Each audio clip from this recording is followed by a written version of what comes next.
Welcome back. It's Jack Mack here with Unnecessary Roughness. Another video for you, and let's just say we got some cheating to talk about. I'll tell you one thing about college football fans, all right? We love talking about cheating. Doesn't matter which program we cheer for, what conference we're in. You bring up cheating, we're gonna talk about it specifically when it comes to recruiting. All right?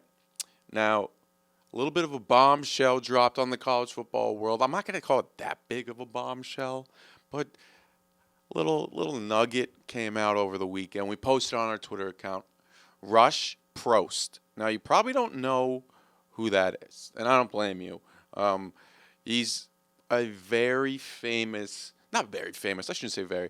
He's a well-known high school football coach in the South. Remember MTV Two-A-Days? It was a short-lived show, but it was a hell of a show. In 2006, it was about Hoover High School in Alabama. Now, I have photo up I think right here, right now, and the kids looked like they were all 22 in it, but I remember watching it, loving it as a kid in Connecticut, wishing that I was a kid in Alabama and would go on to one day play for Hoover High School, which was then coached by Rush Propst. Now, in this video that has been leaked, it's not even a video, it's more a video recording. Rush Propst alleges, I want to put that out there, alleges some very serious recruiting violations by both Georgia and Alabama. We'll start with Georgia. Do you know what Kirby's doing at Georgia right now? You know why he's taking that program the way he is? I think because he's a good recruiter. He is, but why do you think he's getting these kids and keeping kids in and all that stuff? Taking care of them. So he's got a guy named Hugh Nall, who lives in Albany. Hugh is the guy that sort of handles things, okay? He's the handler, okay? So Kirby's come down and met with the richest of the rich of southwest Georgia, not southeast, not Macon, southwest where he's from. Mm-hmm. He got the richest guy in Bainbridge. He got the two richest guys in Colquitt. He's got the rich guy over here in Valdosta. Anybody's in Georgia. I wonder who he's got in Valdosta. Multi-millionaires now. Listen, do you know how much money they spend on a player when they get them? Somewhere $9,000 to $100,000 to sign. Somewhere. $9 to what? $90,000 to $150,000 to sign. Like Chubbs. When Chubbs came back and Chubbs didn't go to the NFL draft, Mark Motley, it was three $60,000 donations given to Chubbs to stay in school. It was $180,000. Let's just start with the fact that Rush Propst isn't the most trustworthy guy in the world. He's currently under investigation right now for recruiting misconduct and improper use of school funds at Valdosta High School. I think that's in Georgia, maybe in Alabama. He also recently, it was revealed that he had a secret family. He had two families at once. He's been investigated at almost every stop that he's had as a coach. So these allegations that he's raising, I do want to note that Rush Propst isn't the most trustworthy guy in the world. Now, however, this is a very well-connected man. He may know what he's talking about, and let's just say the allegations in this video, if they were true, wouldn't be surprising. Kirby Smart comes in, talks to the donors, the most rich people in Georgia, and who are connected to Georgia football, and says, hey guys, this is how we're going to do business down here. All right? And Kirby Smart, as the host of Unnecessary Roughness says, Brandon Walker says, Kirby Smart changed the price of doing business in the SEC.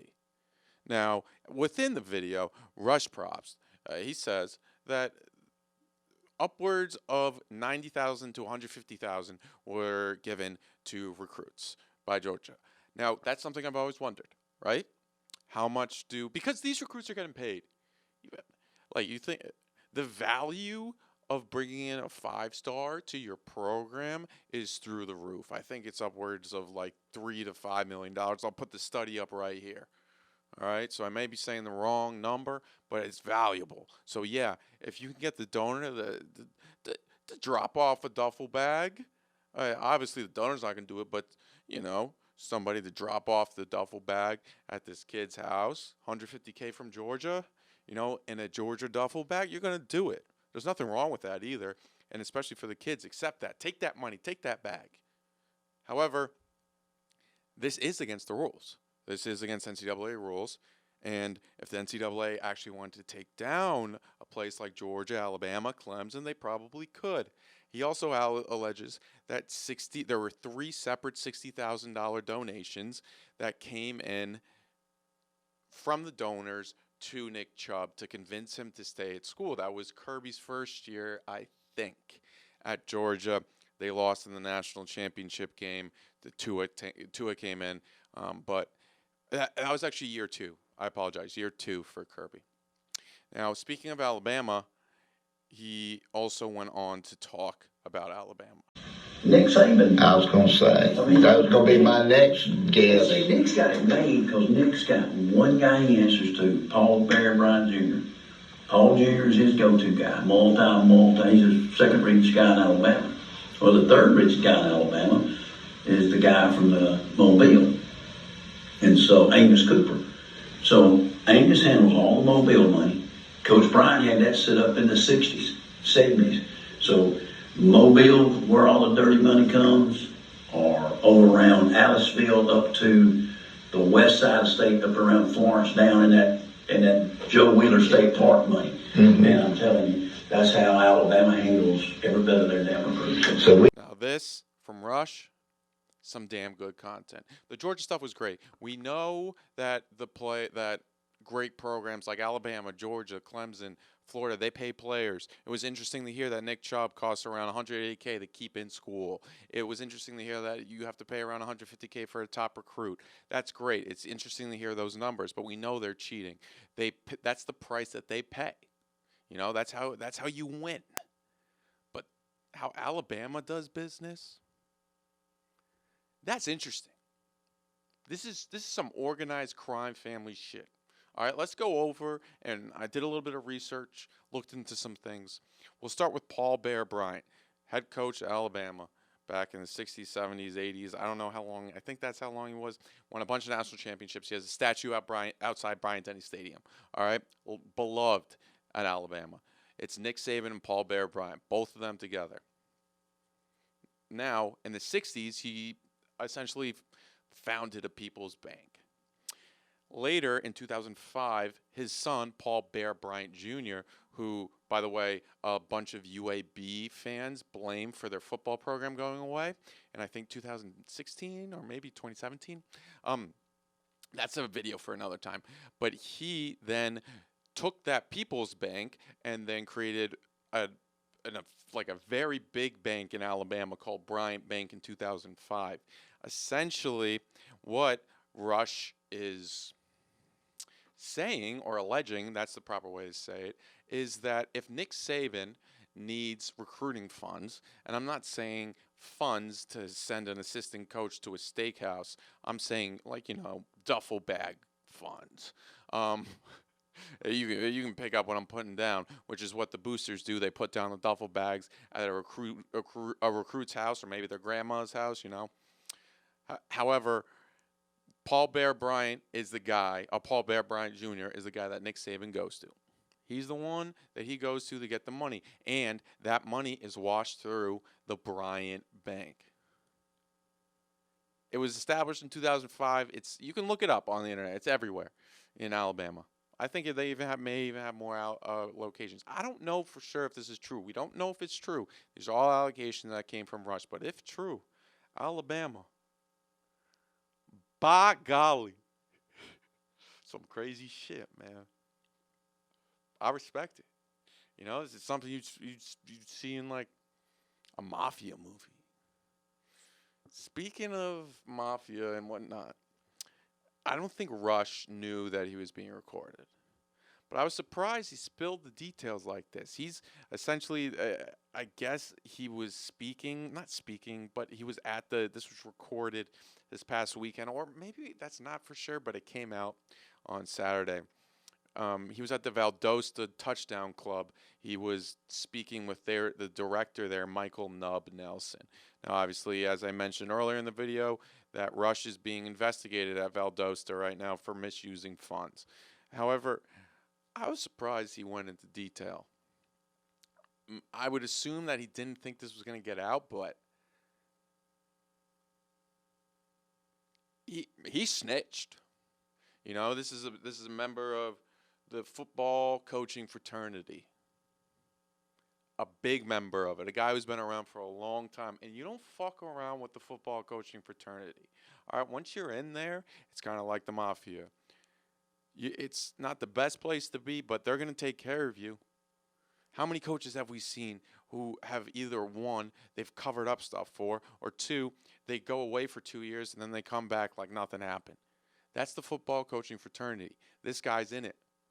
And he just exposed some of the dirty, dirty secrets. Some rat shit. You know, I'm thinking of Michael Corleone telling Fredo, never go against the family again. And in this situation, Michael Corleone, that's Nick Saban. May not have been Fredo's fault when he went against the family with Mo Green, but don't go against the family, Rush Propst. Be careful what you're talking about, because it's some serious stuff. Don't tell people about this. This is our own little secret. Don't ask, don't tell about this stuff, because everyone knows it happens. But you don't want to end up like Miami. You don't want to end up like USC. Alabama's going to keep it like a clean program. As Michael Corleone said, we're gonna try to make this business a legitimate business. The Corleone family, a legitimate business, and you're ruining it. You're ruining it, Rush Propst. So again, these are all allegations. Rush Propst isn't the most trustworthy guy in the world. Well, we can say that for sure. I mean, the man had 2 families. This tape being out there was crazy, crazy stuff. But yeah, that's pretty much it. I mean, I don't know, like, what happens next? Probably nothing. We'll just go on like as if nothing happened. It's pretty much just like a dossier report getting out there. I don't think the NCAA will launch any investigations now. If they wanted to launch an investigation in Alabama or Clemson or Georgia, they would have already done it by now. All right, they would have already done it. They'd rather go for the Ole Misses of the world. They'd rather go for the Miamis of the world. If you talk a lot, you talk that talk, like Hugh Freeze did at Miami. You're making a lot of noise off the field. They're gonna come knocking on your door and make sure that you got everything in check. Alabama, Clemson, Georgia, they got everything in check. They have a program that is a legitimate business, and the NCAA isn't gonna fuck that up. All right, so yeah, nothing probably having interesting stuff regardless. Very, very intrigued at how this got out. But yeah, so please, if you like the video, please like the video, and then subscribe, turn on alerts, and make sure to check out our podcast this week, coming out on Wednesday morning. And as always, thank you. I appreciate your time.